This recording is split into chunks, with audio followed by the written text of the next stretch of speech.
warahmatullahi wabarakatuh. Salam, Om Swastiastu, Namo Buddhaya, salam kebajikan. Halo semuanya. Perkenalkan, saya Safira Era Lestari Adrianti dengan NIM 22093502027 dari Prodi Manajemen Fakultas Ekonomi dan Bisnis dari Universitas Negeri Makassar. Dalam memenuhi tugas mid semester saya pada mata kuliah akuntansi manajerial, saya akan membahas mengenai materi dari akuntansi manajerial sendiri, yaitu mengenai anggaran biaya dan pertanggungjawaban biaya dengan dosen pengampu mata kuliah Ibu Asniwati, SE, MSI. Untuk itu, selamat menyaksikan. Sebelum memasuki topik pembahasan tentang anggaran biaya dan pertanggungjawaban biaya, latar belakang terlebih dahulu yang akan saya jelaskan, di mana anggaran adalah pernyataan kuantitatif dari rencana tindakan yang dibuat untuk manajemen periode tertentu dan suatu alat bantu untuk mengkoordinasi hal-hal yang mendukung penerapan rencana tersebut. Serta anggaran induk memiliki dua bagian, yaitu anggaran operasional dan anggaran keuangan, di mana siklus keuangan itu perusahaan dengan manajemen yang baik menggunakan langkah-langkah yang menyerupai siklus dari keanggarannya, yang menyiapkan anggaran sebagai berikut, yaitu merencanakan kinerja perusahaan secara keseluruhan dengan memperhitungkan kinerja masa lalu dan antisipasi perubahan di masa yang akan datang. Kedua, menyediakan referensi yang berupa ekspektasi keuangan dan non-keuangan yang dibandingkan dengan hasil aktual. Dan yang ketiga itu menyelidiki adanya selisih antara anggaran dan realisasi yang terjadi. Serta yang keempat adalah analisis varians dan mendapatkan feedback dari poin ketiga tersebut. Nah, adapun tujuan dan manfaat anggaran induk, yang pertama, tujuan dari anggaran adalah mengintegrasikan dan koordinasi. Yang kedua itu berkomunikasi dan memotivasi. Dan yang ketiga memfasilitasi dan evaluasi dan pengendalian. Manfaat anggaran induk yaitu ada 4. Yang pertama, menerjemahkan dan mengoperasionalkan perencanaan strategis. Yang kedua, menyediakan referen untuk perencanaan dan pengendalian. Yang ketiga itu memotivasi pimpinan dan karyawan. Serta yang keempat, meningkatkan koordinasi dan komunikasi antar subunit atau antar tugas dan tanggung jawab karyawan tersebut. Nah, adapun kelemahan anggaran yaitu ketidakefisienan dari data yang di masa lalu. Yang kedua itu kesempatan di masa depan yang tidak terdapat di masa lalu akan diabaikan. Ketiga itu kondisi yang tidak terjadi selalu tidak sama dengan yang dianggarkan. Nah, ada pula bentuk anggaran hidup. Yang pertama itu anggaran operasi, di mana anggaran sehari-hari rencana kegiatan dari operasional perusahaan.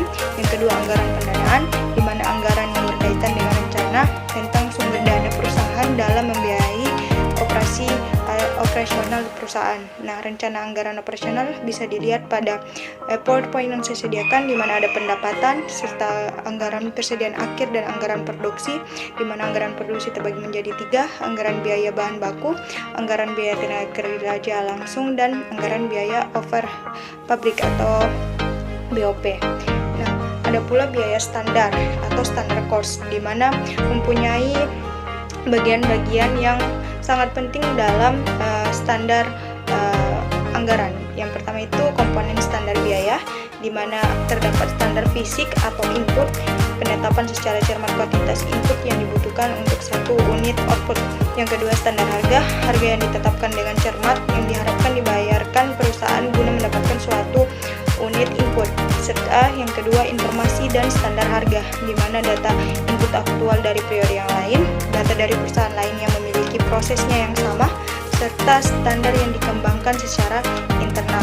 Nah, ada pula kegunaan dari standar biaya ini, yaitu menetapkan anggaran, mengendalikan biaya, memotivasi karyawan, dan mengukur efisiensi operasional, menyederhanakan perhitungan biaya dan mempercepat laporan biaya, memudahkan pembebanan biaya ke persediaan di bahan bakunya, yaitu proses work in prosesnya dan bahan jadinya, yaitu finishing good, serta menetapkan tawaran kontrak dan harga jual.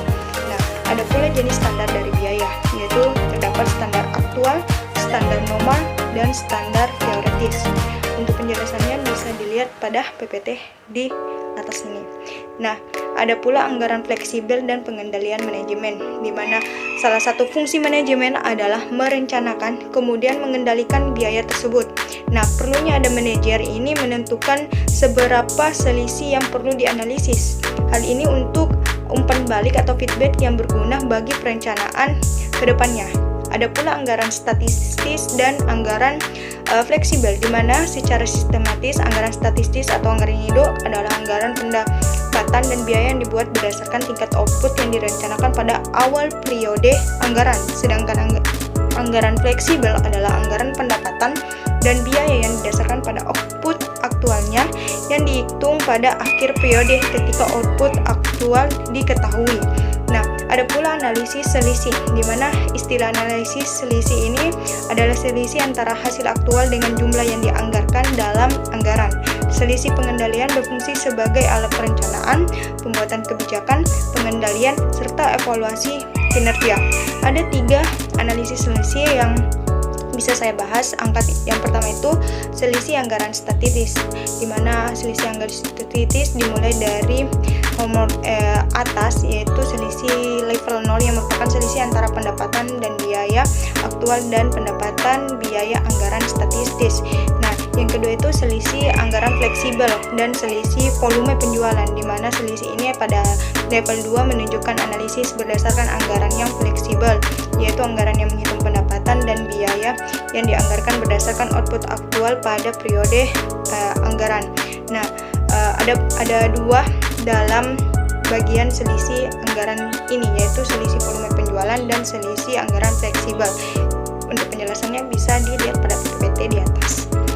Nah, yang ketiga itu selisih harga dan selisih efisiensi, di mana apabila diperlukan analisis ini dilanjutkan ke jenjang yang lebih terperinci, yaitu analisis selisih level 3, merinci selisih anggaran fleksibel pada level 2 menjadi 2 bagian, yaitu selisih harga dan selisih efisiensi. Untuk penjelasannya sendiri bisa dilihat pada PPT di atas. Nah, masuk di bagian pertanggungjawaban. Akuntansi pertanggungjawaban itu adalah sistem akuntansi yang dirancang sedemikian rupa baik sehingga dapat mencatat dan melaporkan pendapatan biaya yang timbul akibat pelaksanaan suatu aktivitas kepada manajer yang bertanggung jawab terhadap aktivitas tersebut. Nah, jenis pusat pertanggungjawaban ini tipenya ada 4, yaitu pusat pendapatan, pusat biaya, pusat laba, dan pusat investasi. Nah, pusat pendapatan sendiri itu adalah pusat pertanggungjawaban yang prestasi manajernya dinilai berdasarkan pendapatan yang dihasilkan. Pusat biaya adalah pusat pertanggungjawaban yang prestasi manajernya dinilai berdasarkan biaya yang telah dikeluarkannya. Nah, pusat laba itu adalah pusat pertanggungjawaban yang manajernya dinilai menandingkan input dengan output dalam satu moneter. Nah, serta pusat investasi adalah pusat yang pertanggungjawabannya prestasi manajernya dinilai berdasarkan laba yang dihasilkan atau yang dikaitkan dengan investasi yang ditanamkan pada pusat pertanggungjawaban yang dipimpinnya. Nah, laporan akuntansi pertanggungjawaban itu ada 9, dari poin 1 sampai 9 bisa dilihat pada PPT di atas, yaitu mulai dari ditunjuknya kepada pihak yang tepat serta tingkat efisiensinya. Nah, faktor pengendalian biaya itu ada 3, di mana faktor internalnya dan faktor lingkungan serta saling ketergantungan dengan departemen lain. Untuk penjelasannya bisa dilihat pada bagian di PPT, di mana faktor internal ada 4, faktor lingkungan ada 4, serta saling ketergantungan dengan departemen lain ada 3 bagian. Sekian dari presentasi atau pemaparan video penjelasan tentang mengenai anggaran biaya dan pertanggungjawaban biaya. Apabila ada kesalahan dalam penyampaian dan salah kata, mohon dimaafkan. Sekian dari video untuk hasil mid semester akuntansi manajer saya. Semoga bisa dipertimbangkan.